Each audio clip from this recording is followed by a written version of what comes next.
A mighty forest, you are my petit flower. Hey, Hi. we can hear you spelling.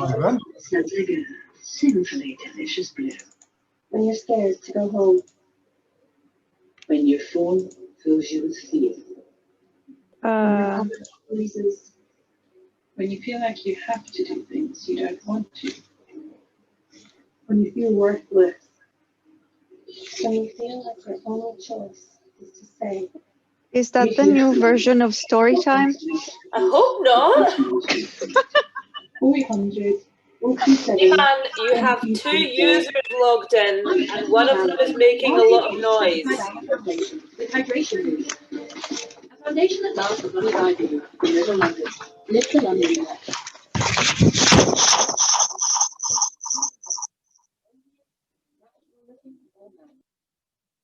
Oh, it's over. Thank you. Thanks. Hi, guys. Hi. How's everyone doing? Brother.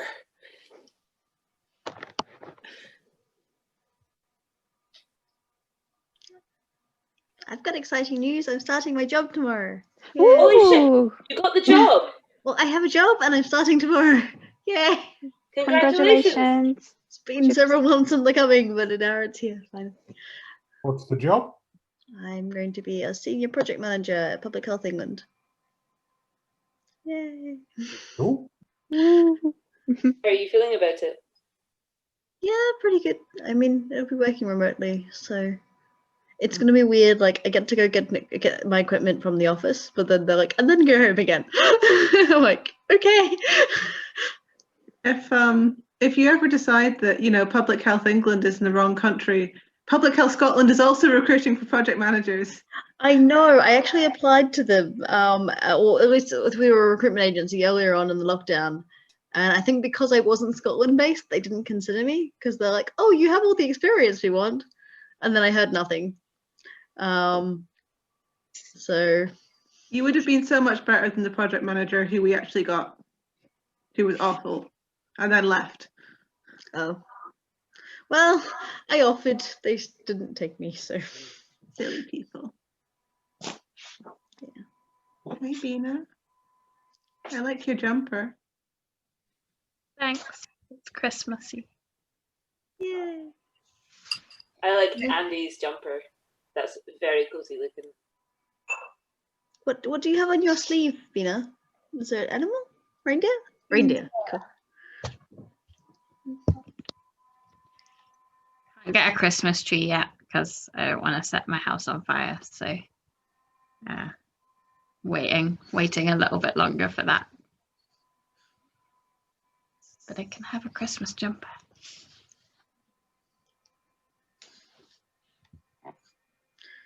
I would like to find a nice Christmas jumper, but I keep not being particularly fussed by any of the ones I've seen this year. Does anyone have any places to point me for that sort of thing? I could point you in the direction of one that says "Slay the Patriarchy." I have a very good one that has all I want for Christmas, and then there's like a knitted picture of Karl Marx, and then at the bottom is the means of production. Yeah, all I want for Christmas is the means of production. Just share all your links. I'm gonna share the links too. These all sound fucking incredible. Also, hi everybody. Hi everybody. Hi Frankie. Sweetie. Who have we got? Hello everybody. Hi Kim. Ewan's here! Motherfucker! No fucking way! Hello. Long time no see. How you doing, honey? I'm okay. It's lovely to see your face. Yeah, most nights I was reading to Hannah, but we had a bit of a breakup recently. So I thought, sweet. I'm sorry to hear that. Yes, I need to fill the void with something, yeah. Fill it with us. Fill it with us. We are like expanding void filler. You like put it in there. Your void, Yeah. I hear you have a void you need filling. I'm so sorry. I'm so Like, sorry. the most creepy and loving. Come on, you fucker. Somebody mute me. Yes, it's bad. Hey, Andrade. Bina, that is a nice jumper. That's why we were talking about Christmas jumpers. I don't have a Christmas jumper. Maybe I should get one. I'm still tempted by that Slay the Patriarchy one, Katie. Do it. So fucking cool. So fucking cool. Should we get matching ones? Is that cool? Would that be cool or would that be lame? That'd be cool. If you're matching with M, you're always cool. Aww. See? So I sent the link to Martin and was like, shall we get these and wear them together? And he was like, oh no, that's lame. Couple jumpers, blah. So Martin, I hope you're listening. I'm right. And you're wrong. I'm so cool. That is literally what you said. You're the one who said, oh no, couple jumpers. Don't make me mute you with your voice of reason. I mean, Frankie, you do have a choice now. You could go to Zach and say, hey, we could get a couple jumpers. Yeah, that sounds like a really like healthy way to conduct my relationship. I mean, you could just ask any of us too and be like, hey, do you want to be a couple and have matching jumpers? And we'd all be like, hell yeah, let's get some fucking matching jumpers. Yeah, I mean, you could get jumpers, or we could get Storytime jumpers. Open request. Does anybody want to get like Storytime, like mass couple jumpers with us? Yeah, let's do it. I mean, we were on the point of buying Thursday Night Blues like organic cotton merch. So like, I have contacts. Oh really? Do you have a place to buy merch when we're allowed to go places where we might want to like wear merch? You know, eventually, like we've done the research. We have a spreadsheet and everything. I mean, I like seeing you guys. I'd just wear it here. I'd like to wear it here. That works. I don't need to go anywhere. Should we do this? I am wearing one of our company's t-shirts at the moment as well. So it's t-shirts all over the shop. Should we get Storytime t-shirts? Ooh. Oh wait, should we get Storytime jammies though? Should we get jammies? Yes. Even more perfect. Even more perfect. I'm just like imagining cozy bottoms that say, "Are you sitting comfortably down the leg?" Oh, so I want it on the ass. Are you sitting comfortably like across the ass? Can we get like fleece lined stuff? Because wearing like fleece lined leggings has been like my revelation of the pandemic. Yes. I've been eyeing up fleece-backed jersey fabric for like maybe all my future sewing projects ever. Yeah. I would support that. Tabby, we've got Tabby back. Hey, It's been Tabby. forever. How are you doing? Nice to see you. Your hair looks great. Your head does look great. I haven't showered, but it's lovely to see you. It's a good look. You should maybe just never shower again. You're really working it. Who else have we got? Hi, Jonathan. Hi, Ashura. Hi, Tal. Hi. And we've got Ivan. Hi, Duncan. And Mike and Pontouf. Who's if? Have we got two Ivans? I think we have two Ivans. Mm-hmm. Multiple Ivans. How I mean, exciting. Ivan felt like the Glasgow contingent wasn't large enough today. Yeah, Doubling that's that. fair. That's fair. Need to represent. He treated us at the end of Coronation Street earlier. Who's what? What? Oh, we've got Abby. Hi, Abby.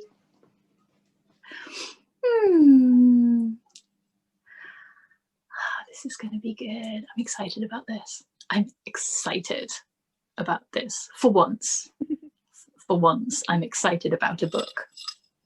Are you worried we won't like it though? Genuinely, for once, I'm not. This is maybe the first book that we're doing that I'm not like, oh God, what if people don't like it? What if all of my friends reject me? I'm like, no, I think this is probably pretty solid. Like, Is it because you know that half of the Storytime group have already read and loved it, so you know you're it's because the first time that I said we'll be doing Feet of Clay, everybody on my screen went, yes! It's like, okay. I think like the other side of it is we've all come back, even those of us who've missed a book. So you know that even if you pick a book you don't personally like, we're not going to hate you. We'll still come back. You know, all your friends aren't going to hate you. We'll just come back and love the next story you read us. That's good. That's good to hear. Actually, that's very reassuring and nice. We've got Neville You are tonight, which You're I not am allowed delighted to. about. You're not allowed to like pressure me into liking something, or I will hate it as a result. I know. Never. Are we popping your Pratchett cherry? No, Is that I what's have happening? read Pratchett books, and apparently it's not enough. Apparently, Once Neville has read them all, I will be satisfied. Well, I haven't read Pratchett yet. So Ooh, exciting. Okay, so we'll actually, how are we doing for time? What time are we on? It's story time, Frankie. Story time. Okay, well, I did promise that I would give an extremely brief summary of what the fuck is going on in Discworld for anybody who is new. So I'm going to blast through this. If I miss anything that anyone goes, oh yeah, that's super important, shout up or drop it in the chat. But also, they're pretty self-explanatory. You'll get the hang of it. Okay, so it is set on the Discworld. The city is called Ankh-Morpork. It is sort of London, sort of in ye olden times, but things are different and there is magic and stuff. The main character is, or one of the main characters is Commander Vimes, who is the head of the City Watch. He used to be a failure and a drunkard and is now married to a lovely, very rich lady and is a posh man, but feels conflicted about it. There are dwarves, there are trolls, there are other races. Ankh-Morpork is a big kind of melting pot where lots of people come and they all sort of rub along, and sometimes they hate each other and sometimes they do crimes, and maybe there's a crime happened and maybe someone's going to have to investigate it. I think, is that about right? Is that about everything we need to know? The city is in a benign dictatorship under Lord Veterinary. Yes. The aka the perhaps patrician. third or fourth sexiest man in the Discworld. That is a very good point. I'd completely forgotten about that. Right. And the clacks are a thing. Clacks are a thing. I don't think the clacks are a thing in this. I don't think, yeah, I think probably In some not. of them they were useful in the other one. Mm. Yes. Angua is a werewolf. It's not a spoiler to say that because it's kind of assumed that you know that from the out. You will She find has out. a really sexy voice. Mon-Fri. Oh my god, like the hottest werewolf. Now I will have to remember how to do the sexy Angua voice. Okay. I think that's everything. Shall we have some story time? Story time? Sean's here. Hi, Sean. Okay. Again. Let's unmute everybody. Now.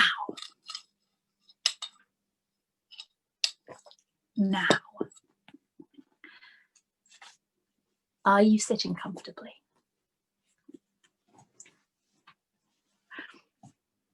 Then I'll begin.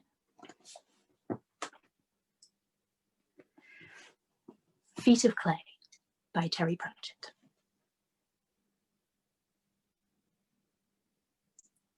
It was a warm spring night when a fist knocked at the door so hard that the hinges bent. A man opened it and peered out into the street. There was mist coming off the river and it was a cloudy night. He might as well have tried to see through white velvet. But he thought afterwards that there had been shapes out there, just beyond the lights spilling out into the road. A lot of shapes, watching him carefully. He thought maybe there'd been very faint points of light. There was no mistaking the shape right in front of him, though. It was big and dark red and looked like a child's clay model of a man. Its eyes were two embers. Well, what do you want at this time of night? The golem handed him a slate on which was written, "We hear you want a golem." Ah, of course, golems couldn't speak, could they? Ha! Want, yes. Afford, no. I've been asking around, but it's wicked the prices you're going for these days.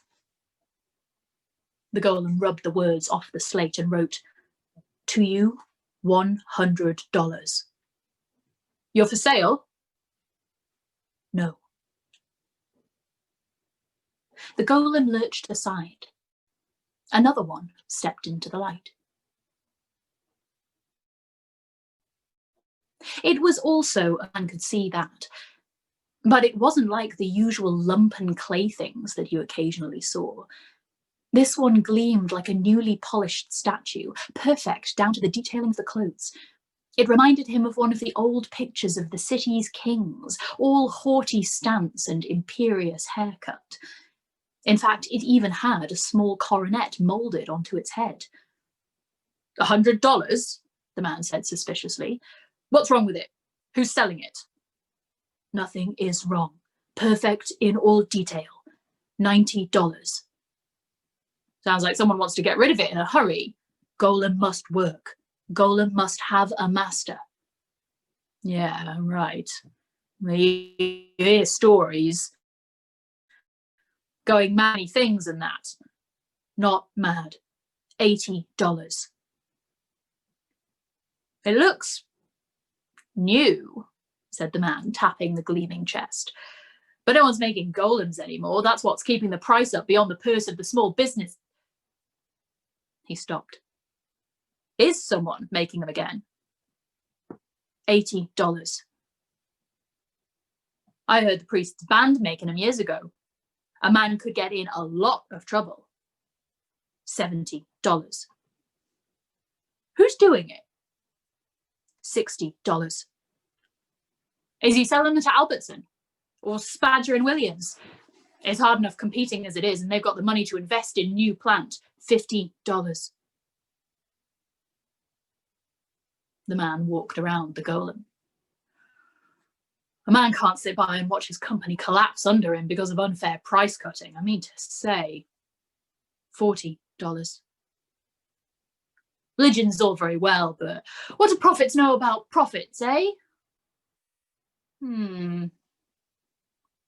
He looked up at the shapeless golem in the shadows. Was that $30 I just saw you write? Yes. I've always liked dealing wholesale. Wait one moment.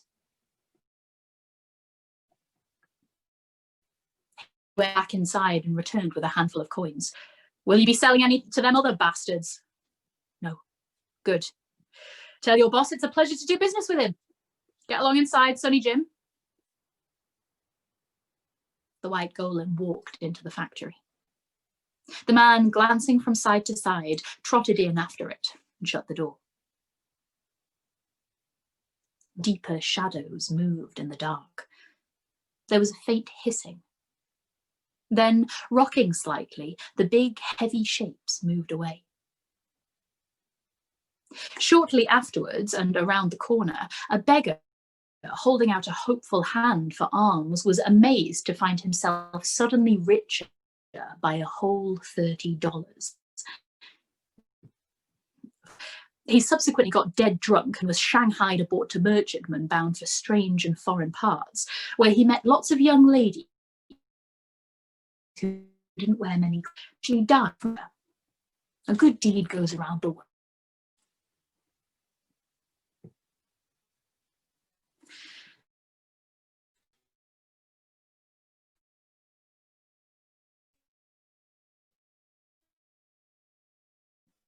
Against the glittering very of the drifted slowly past, topped by weather systems that themselves turned gently like Frankie, lamps. you've turned into a robot. In tons of... Frankie? Hello? Frankie? Oh no. Hold on. We lost you after like the golem got sold. Hello? Hello? Hello? We can't Can you hear see me now? you. A bit. 1 second. 1 second. I'm going to try switching to data.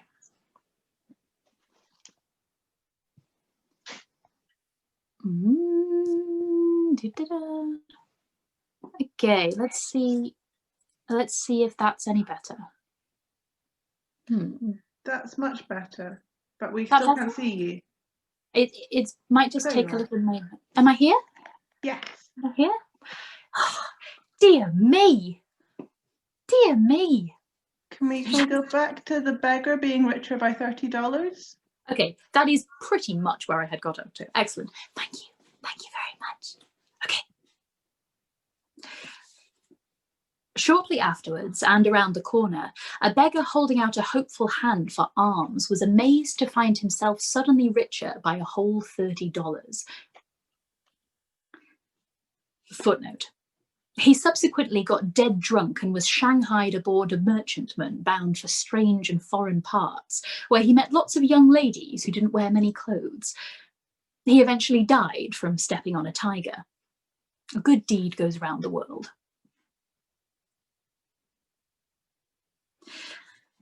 The Discworld turned against the glittering backdrop of space, spinning very gently on the backs of the 4 great elephants that perched on the shell of Great Atuin, the star turtle. Continents drifted slowly past, topped by weather systems that themselves turned gently against the flow, like waltzers spinning counter to the whirl of the dance. 1 billion tons of geography rolled slowly through the sky. People look down on stuff like geography and meteorology, and not only because they're standing on one and being soaked by the other. They don't look quite like real science. Footnote. That is to say, the sort you can use to give something 3 extra legs and then blow it up. But geography is only physics slowed down and with a few trees stuck on it. And meteorology is full of excitingly fashionable chaos and complexity. And summer isn't a time, it's a place as well. Summer is a moving creature and likes to go south for the winter. Even on the Discworld, with its tiny orbiting sun tilting over the turning world, the seasons moved. In Ankh-Morpork, greatest of its cities, spring was nudged aside by summer, and summer was prodded in the back by autumn. Geographically speaking, there was not a lot of difference within the city itself, although in late spring the scum on the river was often a nice emerald green. The mist of spring became the fog of autumn, which mixed with fumes and smoke from the magical quarter and the workshops of the alchemists, until it seemed to have a thick, choking life of its own. And time moved on. Autumn fog pressed itself against the midnight window panes. Blood ran in a trickle across the pages of a rare volume of religious essays, which had been torn in half. There had been no need for that, thought Father Tubelcheck. A further thought suggested that there had been no need to hit him either. But Father Tubelcheck had never been very concerned about that sort of thing. People healed, books didn't. He reached out shakily and tried to gather up the pages, but slumped back again. The room was spinning. The door swung open. Heavy footsteps creaked across the floor, 1 footstep at least, and 1 dragging noise. Step, drag, step, drag. Father Tubelcheck tried to focus. You, he croaked. Nod. Pick up the books. The old priest watched as the books were retrieved and piled carefully with fingers not well suited to the task. The newcomer took a quill pen from the debris, carefully wrote something on a scrap of paper, then rolled it up and placed it delicately between Father Chubalchek's lips. The dying priest tried to smile. "We don't work like that," he mumbled, the little cylinder wobbling like a last cigarette. "We make our own."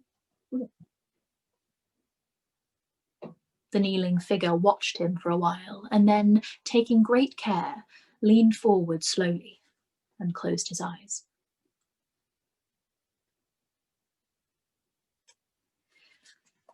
Commander Sir Samuel Vimes, Ankh-Morpork City Guard, frowned at himself in the mirror and began to shave.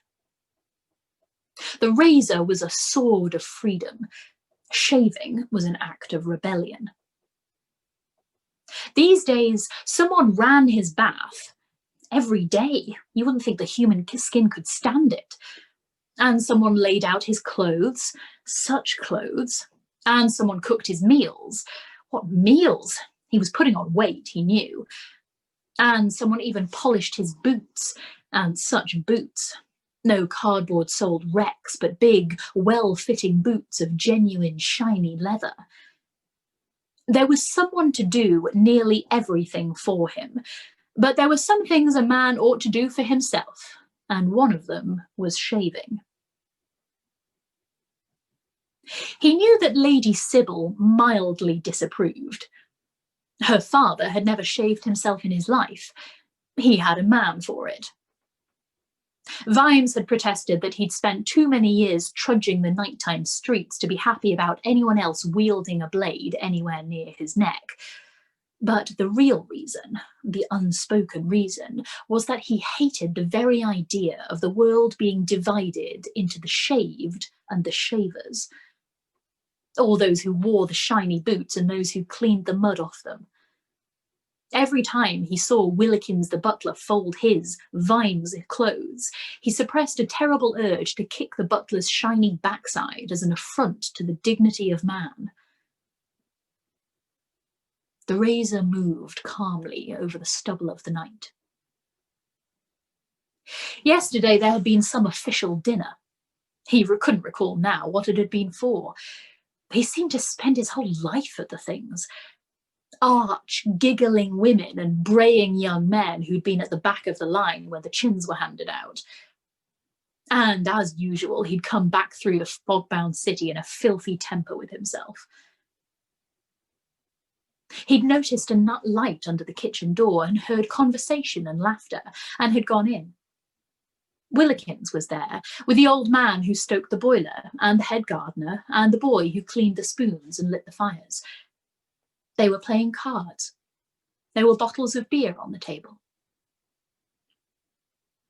He'd pulled up a chair and cracked a few jokes and asked to be dealt in. They'd been welcoming, in a way. But as the game progressed, Vimes had been aware of the universe crystallizing around him. It was like becoming a cogwheel in a glass clock. There was no laughter. They'd called him Sir and kept clearing their throats. Everything was very careful. Finally, he'd mumbled an excuse and stumbled out. Halfway along the passage, he'd thought he'd heard a comment, followed by, well, maybe it was only a chuckle, but it might have been a snigger. The razor carefully circumnavigated the nose. Ha! A couple of years ago, a man like Willikins would have allowed him into the kitchen only on sufferance, and would have made him take his boots off. So that's your life now, Commander Sir Samuel Vimes. A jumped-up copper to the knobs and a knob to the rest, eh? He frowned at the reflection in the mirror. He'd started out in the gutter, true enough. And now he was on 3 meat meals a day, good boots, a warm bed at night, and, come to that, a wife too. Good old Sybil. Although she did tend to talk about curtains these days, but Sergeant Colon had said this happened to wives and was a biological thing and perfectly normal. He'd actually been rather attached to his old cheap boots. He could read the street in them, the soles were so thin. It had got so that he could tell where he was on a pitch-dark night just by the feel of the cobbles. Ah, well. There was something mildly strange about Sam Vimes's shaving mirror. It was slightly convex, so that it reflected more of the room than a flat mirror would do, and it gave a very good view of the outbuildings and gardens beyond the window. Going thin on top. Definitely a receding scalp there. Less hair to comb, but on the other hand, more face to wash. There was a flicker in the glass. He moved sideways and ducked. The mirror smashed. There was the sound of feet somewhere beyond the broken window, and then a crash and a scream. Vimes straightened up. He fished the largest piece of mirror out of the shaving bowl and propped it up on the black crossbow bolt that had buried itself in the wall. He finished shaving. Then he rang the bell for the butler. Willikins materialised. Sir? Vimes rinsed the razor. Get the boy to nip along to the glazier, will you? The butler's eyes flickered to the window and then to the shattered mirror. Yes, sir. And the bill to go to the Assassin's Guild again, sir? With my compliments. And while he's out, get him to call at that shop in 5 and 7 Yard and get me another shaving mirror. The dwarf there knows the kind I like. Yes, sir. And I shall fetch a dustpan and brush directly, sir. Shall I inform her ladyship of this eventuality, sir? No.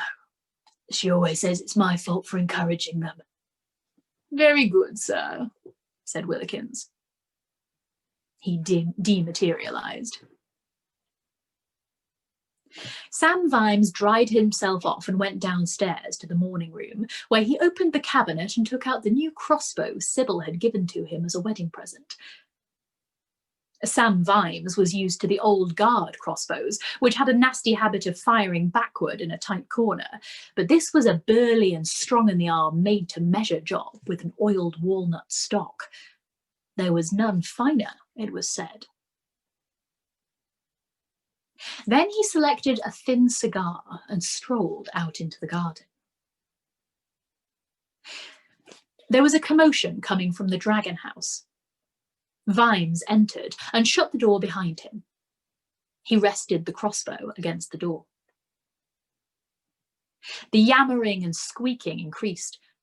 Little gouts of flame puffed above the thick walls of the hatching pens. Vimes leaned over the nearest one. He picked up a newly hatched dragonette and tickled it under the chin. As it flamed excitedly, he lit his cigar and savoured the smoke. He blew a smoke ring at the figure hanging from the ceiling. Good morning, he said. The figure twisted frantically. By an amazing feat of muscle control, it had managed to catch a foot around a beam as it fell, but it couldn't quite pull itself up. Dropping was not to be thought of.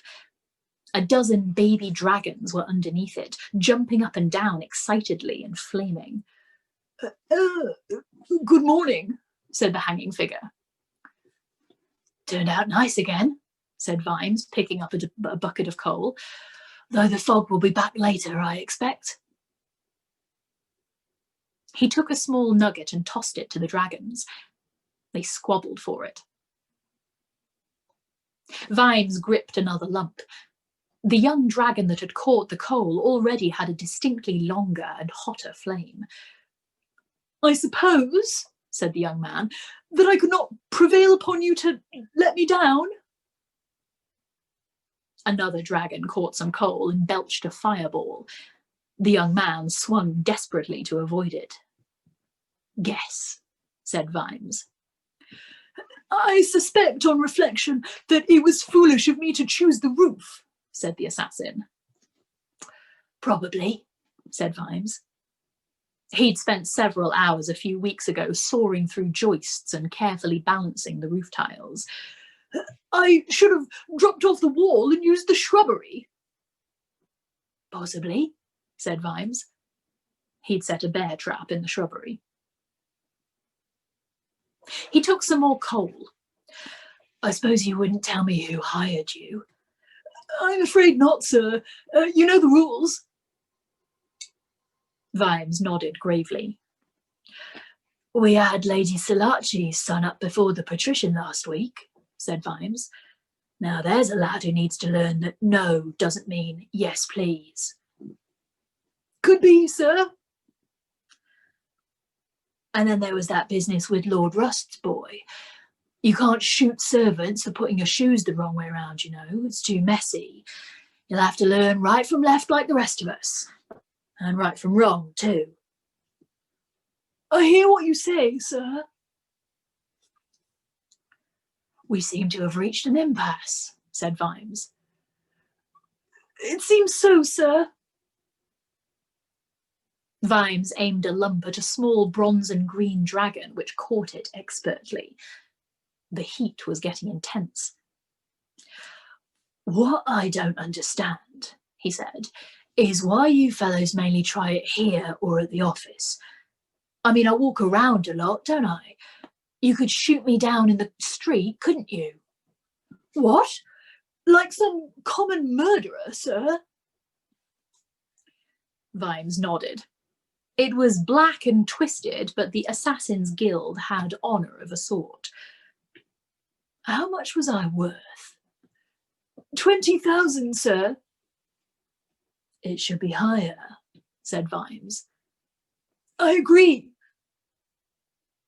If the assassin got back to the guild, it would be, Vimes thought. Assassins valued their own lives quite highly. Let me see now, said Vimes, examining the end of his cigar. Guild takes 50%. That leaves $10,000. The assassin seemed to consider this, and then reached up to his belt and tossed a bag rather clumsily towards Vimes, who caught it. Vimes picked up his crossbow. It seems to me, he said, that if a man were to be let go, he might well make it to the door with no more than superficial burns, if he were fast. How fast are you? There was no answer. Of course, he'd have to be desperate, said Vimes, wedging the crossbow on the feed table and taking a piece of cord out of his pocket. He lashed the cord to a nail and fastened the other end to the crossbow's string. Then, standing carefully to one side, he eased the trigger. The string moved very slightly. The assassin, watching him upside down, seemed to have stopped breathing. Vimes puffed at his cigar until the end was an inferno. Then he took it out of his mouth and leaned it against the restraining cord so that it would have just a fraction of an inch to burn before the string began to smoulder. I'll leave the door unlocked, he said. I've never been an unreasonable man. I shall watch your career with interest. He tossed the rest of the coals to the dragons and stepped outside. It looked like being another eventful day in Ankh-Morpork, and it had only just begun. As Vimes reached the house, he heard a whoosh, a click, and the sound of someone running very fast towards the ornamental lake. He smiled. Willikins was waiting with his coat. Remember you have an appointment with his lordship at 11, Sir Samuel. Yes, yes, said Vimes. And you are to go and see the heralds at 10. Her ladyship was very explicit, sir. Her exact words were, tell him he's not to try to wriggle out of it again, sir. Oh, very well. And her ladyship said, please try not to upset anyone. Tell her I'll try. And your sedan chair is outside, sir. Vimes sighed. Thank you. There's a man in the ornamental lake. Fish him out and give him a cup of tea, will you? Promising lad, I thought. Certainly, sir.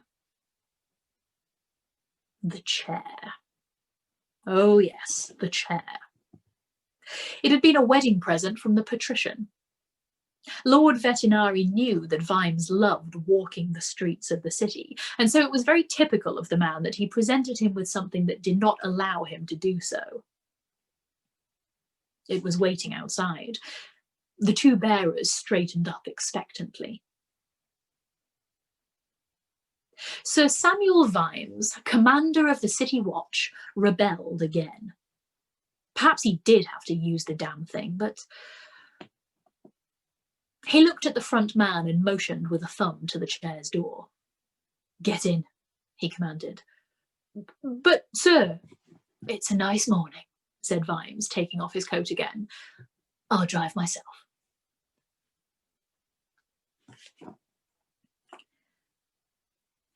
Dearest Mum and Dad, Captain Carrot of the Ankh-Morpork City Watch was on his day off. He had a routine. First he had breakfast in some handy cafe. Then he wrote his letter home. Letters home always gave him some trouble. Letters from his parents were always interesting, being full of mining statistics and exciting news about new shafts and promising seams. All he had to write about were murders and such things as that. He chewed the end of his pencil for a moment. Well, it has been an interesting week again, he wrote. I am running around like a fly with a blue bottom and no mistake. We are opening another watch house at Chittling Street, which is handy for the shades. So now we have no less than 4, including Dolly Sisters and Long Wall. And I am the only captain, so I am around at all hours. Personally, I sometimes miss the camaraderie of the old days when it was just me and Nobby and Sergeant Colon, but this is the century of the fruit bat.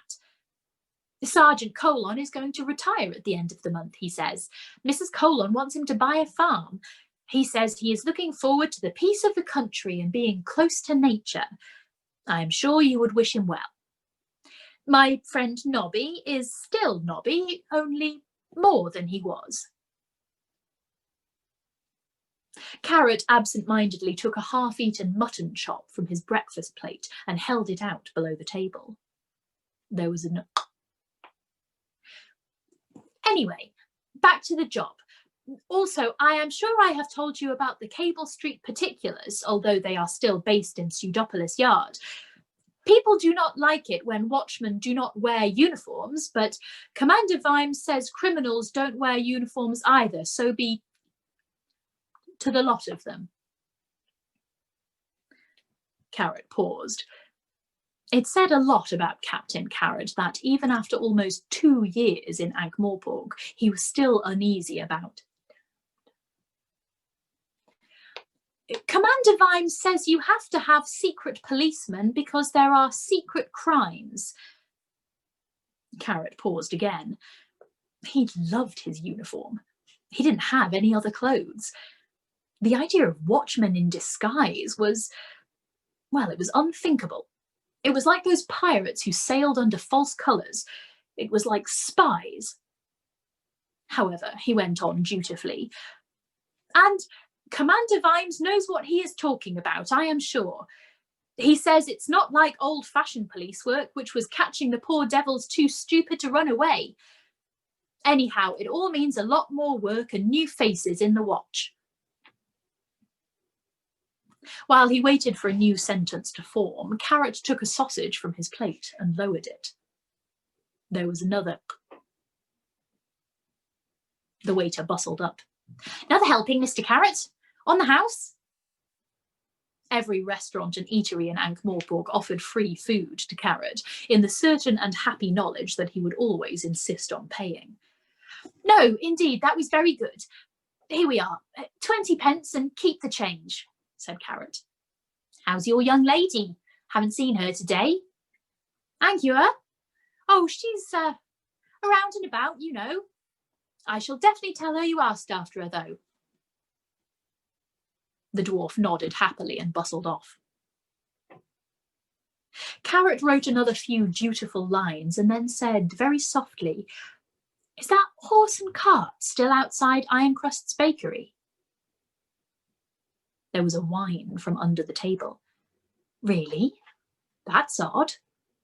All the deliveries were over hours ago, and the flour and grit doesn't usually arrive until the afternoon. Driver still sitting there?" Something barked quietly. "And that looks quite a good horse for a delivery cart. And, you know, normally you'd expect the driver to put a nosebag on. And it's the last Thursday in the month, which is payday at Ironcrust's." Carrot laid down his pencil and waved a hand politely to catch the waiter's eye. "Cup of acorn coffee, Mr. Gimlet, to take away?"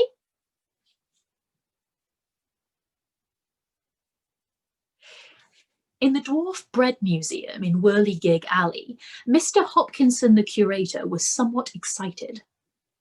Apart from other considerations, he'd just been murdered. But at the moment he was choosing to consider this as an annoying background detail. He'd been beaten to death with a loaf of bread. This is unlikely even in the worst of human bakeries, but dwarf bread has amazing properties as a weapon of offence. Dwarfs regard baking as part of the art of warfare. When they make rock cakes, no simile is intended. "Look at this dent here," said Hopkinson. "It's quite ruined the crust." "And your skull too," said Death.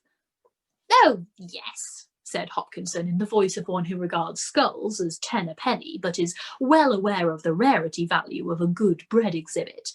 "But what was wrong with a simple cosh? Or even a hammer?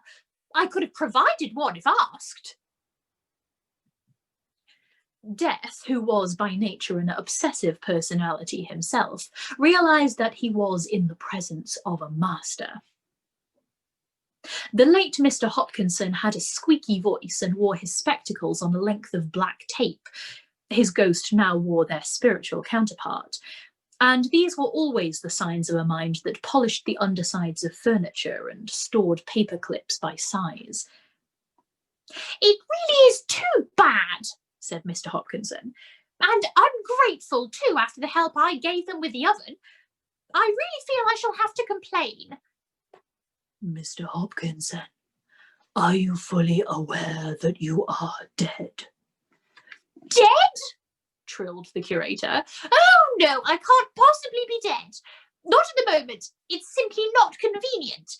I haven't even catalogued the combat muffins." "Nevertheless." No, I'm sorry, but it just won't do. You will have to wait. I really cannot be bothered with that sort of nonsense." Death was nonplussed.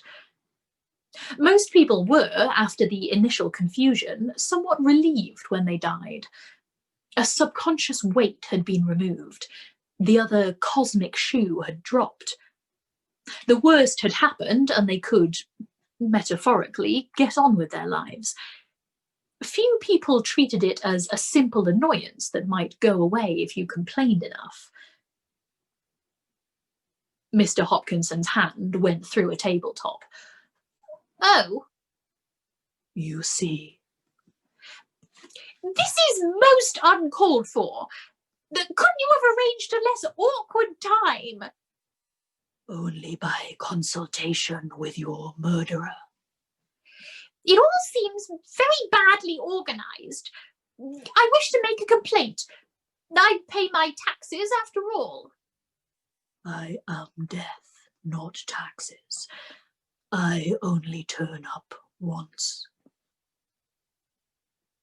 The shade of Mr. Hopkinson began to fade.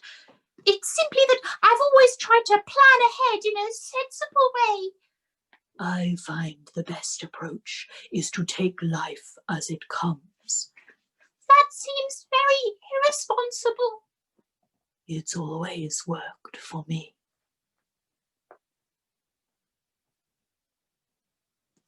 The sedan chair came to a halt outside Pseudopolis Yard. Vimes left the runners to park it and strode in, putting his coat back on. There had been a time, and it seemed like only yesterday, when the watch house had been almost empty. There'd be old Sergeant Colon dozing in his chair, and Corporal Nobbs's washing drying in front of the stove. And then suddenly it had all changed. Sergeant Colon was waiting for him with a clipboard. "Got the reports from the other watch houses, sir," he said, trotting along beside Vimes. "Anything special?" "Been a bit of an odd murder, sir. Down in one of them old houses on Miss Bigot Bridge. Some old priest. Don't know much about it. The patrol just said it ought to be looked at." "Who found him?" "Constable Visit, sir." "Oh, God." "Yes, sir." "I'll try to get along there this morning. Anything else?" "Corporal Nobbs is sick, sir." "Oh, I know that. I mean off sick, sir." "Not his granny's funeral this time?" "No, sir." "How many's he had this year, by the way?" "7, sir." "Very odd family, the Nobbses." "Yes, sir." "Fred, you don't have to keep calling me sir." "Got company, sir," said Sergeant, glancing meaningfully towards a bench in the main office. "Come for that alchemy job." A dwarf smiled nervously at Vimes. "All right," said Vimes. "I'll see him in my office." He reached into his coat and took out the assassin's money pouch. "Put it in the Widows and Orphans Fund, will you, Fred?" "Right. Oh, well done, sir. Any more windfalls like this and we'll soon be able to afford some more widows." Sergeant Colon went back to his desk, surreptitiously opened his drawer and pulled out the book he was reading. It was called Animal Husbandry. He'd been a bit worried about the title. You heard stories about strange folk in the country, but it turned out to be nothing more than a book about how cattle and pigs and sheep should breed. Now he was wondering where to get a book that taught them how to read. Upstairs, Vimes pushed open his office door carefully. The Assassin's Guild played to rules. You could say that about the bastards. It was terribly bad form to kill a bystander. Apart from anything else, you wouldn't get paid. So traps in his office were out of the question because too many people were in and out of it every day. Even so, it paid to be careful. Vimes was good at making the kind of rich enemies who could afford to employ assassins. The assassins had to be lucky only once, but Vimes had to be lucky all the time. He slipped into the room and glanced out of the window. He liked to work with it open, even in cold weather. He liked to hear the sounds of the city. But anyone trying to climb up or down to it would run into everything in the way of loose tiles, shifting handholds and treacherous drain pipes that Vimes's ingenuity could contrive. And Vimes had installed spiked railings down below. They were nice and ornamental, but they were, above all, spiky. So far, Vimes was winning. There was a tentative knock at the door. It had issued from the knuckles of the dwarf applicant. Vimes ushered him into the office, shut the door and sat down at his desk. "So," he said, "you're an alchemist. Acid stains on your hands and no eyebrows." "That's right, sir." "Not usual to find a dwarf in that line of work. You people always seem to toil in your uncle's foundry or something." "You people," the dwarf noted. "Can't get the hang of metal," he said. "A dwarf who can't get the hang of metal? That must be unique." "Pretty rare, sir, but I was quite good at alchemy." "Guild member?" "Not anymore, sir." "Oh? How did you leave the guild?" "Through the roof, sir, but I'm pretty certain I know what I did wrong." Vimes leaned back. The alchemists are always blowing things up. I never heard of them getting sacked for it. That's because no one's ever blown up the guild council, sir. Well, all of it. Most of it, sir. All the easily detachable bits, at least. Vimes found he was automatically opening the bottom drawer of his desk. He pushed it shut again and instead shuffled the papers in front of him. What's your name, lad? The dwarf swallowed. This was clearly the bit he'd been dreading. Littlebottom, sir. Vimes didn't even look up. Yes, it says here. That means you're from the Uberwald mountain area, yes? Yes, sir, said Littlebottom, mildly surprised.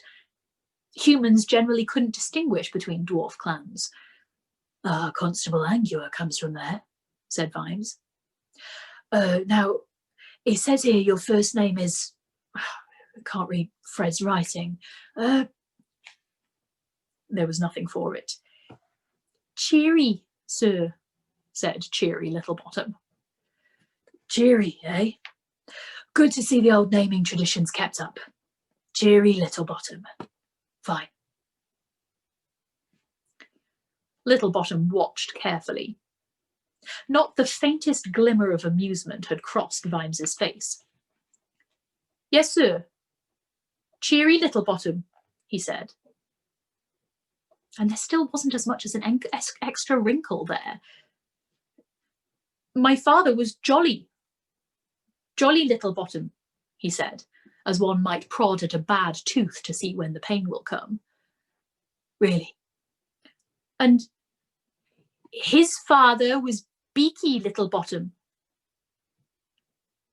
Not a trace. Not a smidgen of a grin twitched anywhere. Vimes merely pushed the paper aside.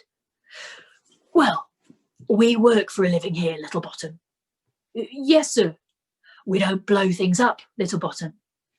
No, sir. I don't blow everything up, sir. Some just melts. Vimes drummed his fingers on the desk. Know anything about dead bodies? They were only mildly concussed, sir. Vimes sighed. Listen, I know about how to be a copper. It's mainly walking and talking. But there's lots of things I don't know. You find the scene of a crime and there's some grey powder on the floor. What is it? I don't know. But you fellows can find out how to mix things up in bowls and find out. And maybe the dead person doesn't seem to have a mark on them. Were they poisoned? It seems we need someone who knows what colour a liver is supposed to be. I want someone who can look at the ashtray and tell me what kind of cigars I smoke. Pantweed Slims Panatellas, Littlebottom said automatically. Good gods. You've left a packet on the table, sir. Vimes looked down. All right, he said. So sometimes it's an easy answer. But sometimes it isn't. Sometimes we don't even know if it was the right question. He stood up. I can't say I like dwarfs much, Littlebottom. But I don't like trolls or humans either, so I suppose that's okay. Well, you're the only applicant. $30 a month, $5 living out allowance. I expect you to work to the job, not the clock. There's some mythical creature called overtime, only no one's ever seen its footprints. If troll officers call you a gritsucker, they're out, and if you call them rocks, you're out. We're just one big family, and when you've been to a few domestic disputes, Littlebottom, I can assure you that you'll see the resemblance. We work as a team, and we're pretty much making it up as we go along, and half the time, we're not even certain what the law is, so it can get interesting. Technically, you'll rank as a corporal, only don't go giving orders to real policemen. You're on a month's trial, we'll give you some training just as soon as there's time. Now, find an iconograph and meet me on Miss Bigot Bridge in... better make it an hour. I've got to go see about this blasted coat of arms. Still, dead bodies seldom get deader. Sergeant Detritus. There was a series of creaks as something heavy moved along the corridor outside, and a troll opened the door. Yes, sir. This is Corporal Littlebottom. Corporal Cheery Littlebottom, whose father was Jolly Littlebottom. Give him his badge, swear him in, show him where everything is. Very good, Corporal. I shall try to be a credit to the uniform, sir, said Littlebottom. Good, said Vimes briskly. He looked at detritus. Incidentally, Sergeant, I've got a report here that a troll in uniform nailed one of Chrysopras's henchmen to a wall by his ears last night. Know anything about that? The troll wrinkled its enormous forehead. Does it say anything about him selling bags of slab to troll kids? No. It says he was going to read spiritual literature to his dear old mother, said Vimes. Did Hardcore say he saw this troll's badge? No, but he said the troll threatened to ram it where the sun doesn't shine, said Vimes. Detritus nodded gravely. That's a long way to go just to ruin a good badge, he said. By the way, said Vimes, that was a lucky guess of yours, guessing that it was Hardcore. It come to me in a flash, sir, said Detritus. I thought, what bastard what sells slab to kids deserves being nailed up by his ears, sir, and bingo, this idea just formed in my head. That's what I thought. Cheery Littlebottom looked from one impassive face to the other. The watchman's eyes never left each other's face, but the words seemed to come from a little distance, as though both of them were reading an invisible script. Then Detritus shook his head slowly. Must have been an imposter, sir. It's easy to get helmets like ours. None of my trolls would do anything like that. That would be police brutality, sir. Glad to hear it. Just for the look of things, though, I want you to check the trolls' lockers. The Silicon Anti-Defamation League are onto this one. Yes, sir. And if I find out it was one of my trolls, I will be down on that troll like a ton of rectangular building things, sir. Fine. Well, off you go, Littlebottom. Detritus will look after you. Littlebottom hesitated. This was uncanny. The man hadn't mentioned axes or gold. He hadn't even said anything like, you can make it big in the watch. Littlebottom felt really unbalanced. I did tell you my name, didn't I, sir? Yes, got it down here, said Vimes. Cheery Littlebottom. Yes? Yes, that's right. Well, thank you, sir. Vimes listened to them go down the passage. Then he carefully shut the door and put his coat over his head so that no one would hear him laughing. Cheery Littlebottom.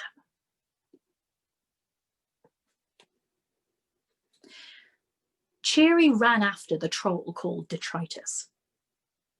The watch house was beginning to fill up, and it was clear that the watch dealt with all sorts of things and that many of them involved shouting. Two uniformed trolls were standing in front of Sergeant Colon's high desk, with a slightly smaller troll between them. This troll was wearing a downcast expression. It was also wearing a tutu and had a small pair of gauze wings glued to its back. Happen to know that trolls don't have any tradition of a tooth fairy, Colon was saying, especially not one called, he looked down, Clinkerbell. So how about we just call it breaking and entering without a Thieves Guild license? Is racial prejudice not letting trolls have a tooth fairy? Clinkerbell muttered. One of the troll guards upended a sack on the desk. Various items of silverware cascaded over the paperwork.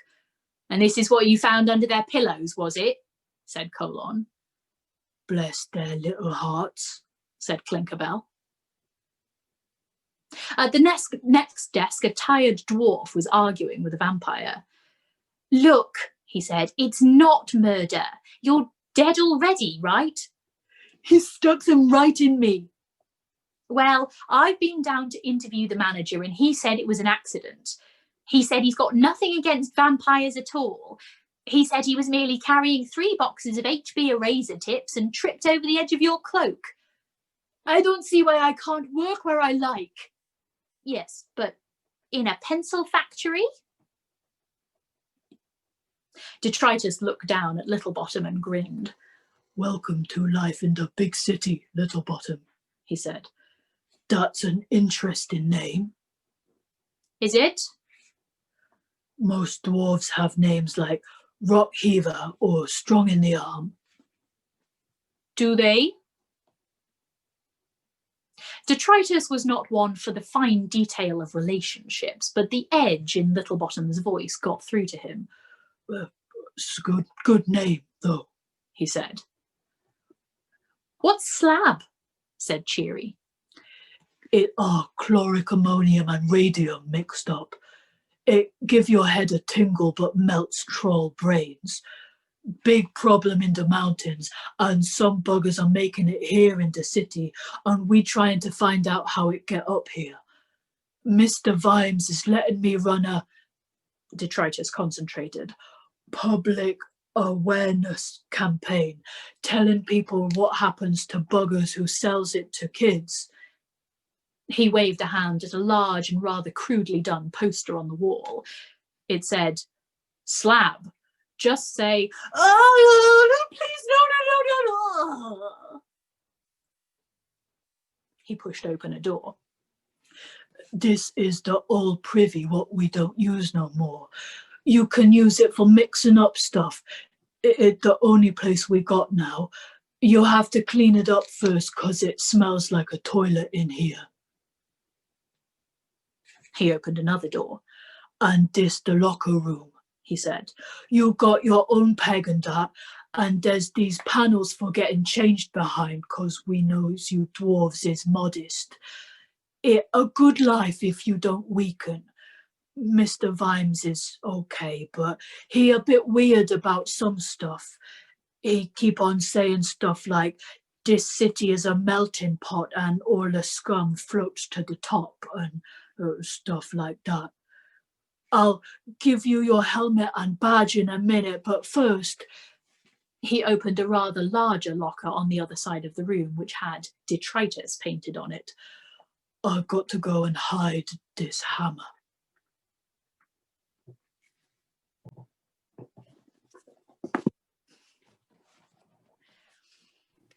Yeah. Yay! More. Yay! It's ages since I read any Pratchett. It's nice to come back. So glad you came back. Oh, Sam. Sexy, sexy Sam. So do we have any people here who haven't read this before, who are unfamiliar? How many people do we have who are new? Kitty, you're new! I'm new to this one as well, but not on camera. Fantastic! Yeah, I've only done the previous one that we've done in Storytime, and also Night Watch, which was amazing. Oh, so good. If we can get to Night Watch at some point, that would be Maybe. yeah. Night Watch is the next Pratchett that is on the list for us to do. But it's Fuck yeah! logically wrong for that to be the next one. So I read Night Watch first, and then I read all of the other guard ones in order after that, and that was actually a really nice way to do it. You kind of like saw kind of where they ended up, but also like this weird confused thing. Yeah. So then it gave you something to like watch as reading. No spoiling Night Watch for Nick. No spoiling. Yeah, no, that's why I omitted some words as soon as I. Oh yeah, realized Night where I Watch was is going. pants. Don't worry about it. It's gonna suck. Yeah. Yeah, it's rubbish. It's rubbish. Yeah, I thought it would be cool to like do this one first, and then it's like introduces people to the Watch and the characters and stuff, and then there's like a bit of a basis there for Night Watch and the stuff that happens in that. But yeah, so. Although I feel that we could also do Witches Abroad because it's a story about stories. Yes. That would be. I'd love to hear you, Mrs. Goggle. Yes, I would like to do that. And you can keep adding Terry Pratchett books until you've done them all. This is good to know. This is going to make like selecting future Storytime books much easier if I can just like do a kind of random roulette of the Pratchett novels. No longer story time, it's just Discworld time. Exactly, yes. Sounds like a wonderful plan.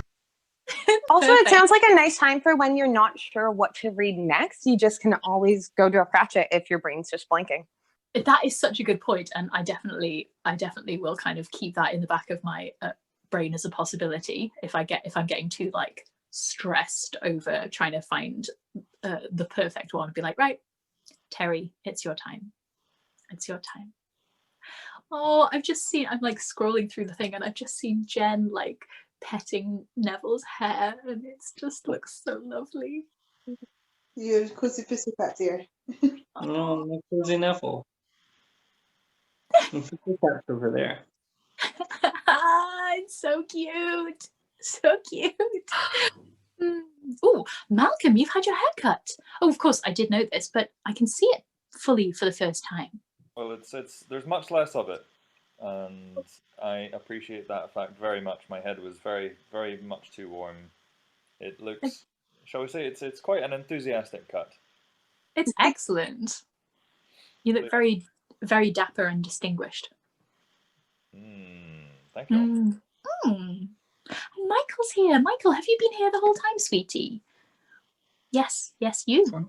Yes, I got in about the point you started reading. Oh. So I kind of didn't get in quite early enough to actually say hello, but yes, I've been here. Night, Abby. Night. Oh, should we say goodbye to the catch-up crew? Catch-up crew, I hope you have enjoyed this. We love you. Good night. Good night. Goodbye. Bye.